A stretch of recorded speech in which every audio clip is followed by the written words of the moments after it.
Okay, so just wanted to explain why I actually went down the route of studying sport and exercise science and sport and exercise physiology. Main reason being, because I was an athlete myself, I wanted to understand what were the guys at the top doing that I wasn't, and I wanted to actually be able to maybe define a blueprint and find out what is this blueprint to success. I soon realised when I went to study it that there is no set blueprint. It's not that simple. It's not a matter of doing X, Y, and Z and then you become an Olympian. It's very complex. It's highly individual. There's so many variables involved, and yeah, I think once you realise that, you can stop comparing yourself to others. You realise that you have to pave your own path. But one thing that I did notice is there are trends. So what the majority of the successful athletes do, there is a trend in that respect. That doesn't mean that every successful athlete has done these things and had these results. There's people on the other end of the spectrum that have done the complete opposite and had great results. All depends on your physiology, your genetics, your mindset, what is best for you. So yeah, one thing that was clear is high volume. So a lot of these endurance athletes are training between 25 to 35 hours a week, depending on the time of year.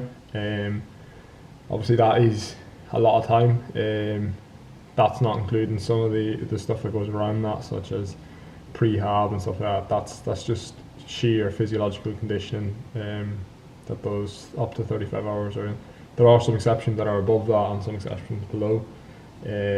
So if they're doing less, they tend to focus more on intensity. So those hours can be split across sport-specific work, strength-based work, and also cross-training. So cross-training could be observed as a method of breaking the boredom, so not doing the same activity all the time. On the other hand, it challenges the body in a different physiological way. The muscles are having to work in a different way, thus building more efficiency. They're a more well-rounded athlete. So yeah, that's another way they distribute their training. One of the key things I noticed amongst the literature and around being with some of these elite athletes, they have a very good understanding of nutrition, and even more so, they have a good grasp of the physiological principles involved in their training. So they understand when the coach says, right, threshold, they know threshold is not extremely hard. Definition around that can be somewhat mixed amongst athletes. But yeah, they understand that threshold is hard enough to sustain, but not hard enough that you're going to blow up in a couple of minutes. So yeah, they know their zones and they stay within them, especially the ones at the top end, because they understand, right, if they push above it, that fatigue's going to creep into the next session and it's non-functional. So yeah, another aspect is that they take their recovery really seriously. So if they have to take a nap, they do that. There's no ifs or buts about it. They maximise their recovery. I mean, in Kenyan culture, the Western world will look at them and think that, oh, they're lazy people, because when they do their run, they'll lie about all day until the next session. Yes, from an outsider looking in, that does seem like a lazy way to live your life, but it's completely functional. They don't move unless they have to, and there's a reason these guys are winning medals, because those little approaches to life allows them to be almost like a thoroughbred racehorse. The only time they're out is when they're training. So yeah, they're highly tuned, and not to mention day-to-day activities. More than likely, that's where you're going to get injured. So if you can minimise the time on your feet outside of training, then you're facilitating greater adaptation. Because if you're not training, then you're adapting.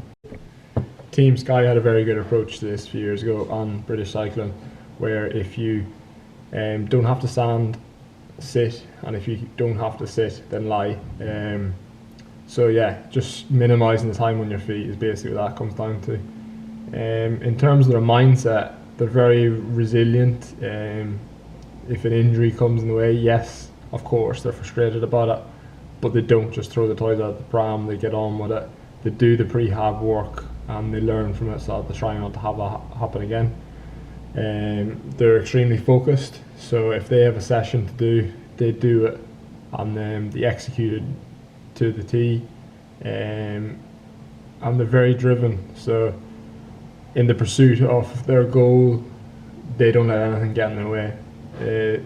Somewhat that could be seen as ruthless, but you have to be ruthless in elite sport. No one's going to do the work for you, so yeah, it is all on you. Don't get me wrong, some of them are funded and supported, but in terms of getting the training done, no one's going to do that bit for you. It has to be you doing it yourself. And another aspect, especially in endurance sport, is the attention to detail.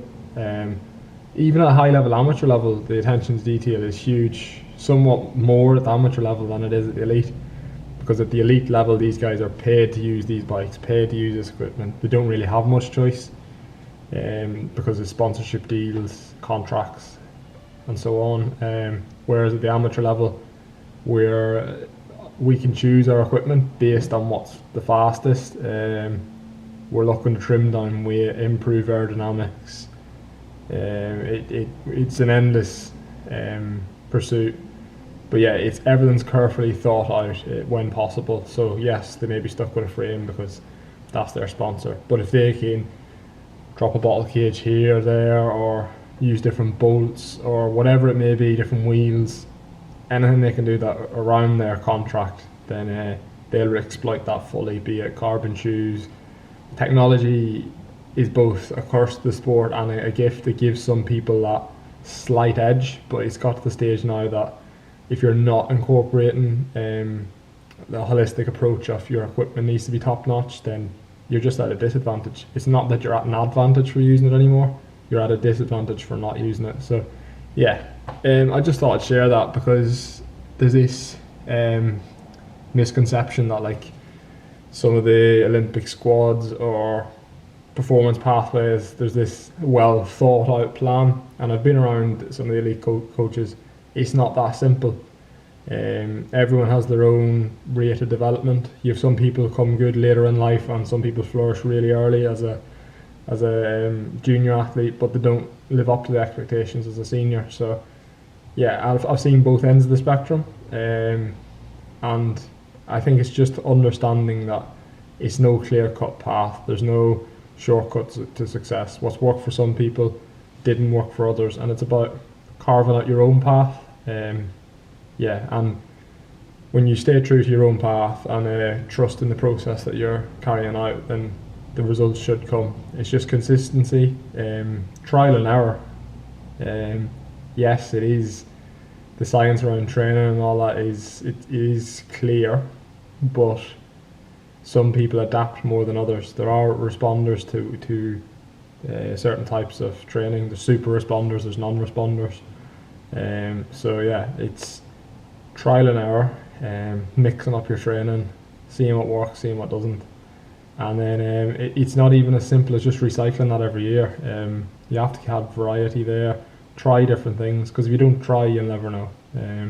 So yeah, just something I thought I'd cover, because when I started studying this, I was under the impression that it was all this black and white, well thought out, all planned to a T, that you need to be doing such and such an hours at the age of 18, that increases by such and such percent. It's not that clear. So yeah, just making people aware that don't be a slave to your training plan either, because if the elites aren't on this pathway that's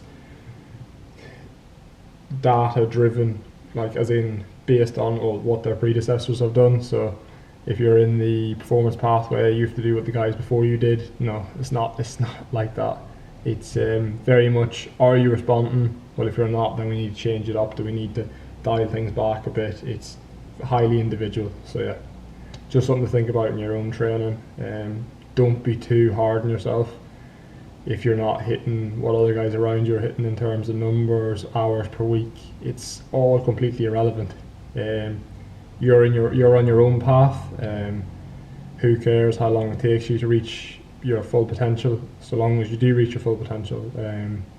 No one really remembers the under 18 champion of nationals and like that.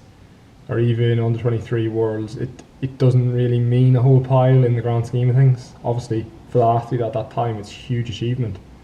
But it's the outright Olympic champion, it's the outright world champion that people remember. It's not performances at a junior level don't define you later on in life. It's more so your senior stuff that is what's going to generate greater sponsorship deals, and it's a far greater accolade to have. So yeah, and again, you're not defined by your sporting achievements. Sport is about fulfillment in yourself, achieving your goals. That doesn't always have to be a medal. So yeah, if you have any questions on that or want to know anything about what I've discussed, feel free to comment down below and just let me know.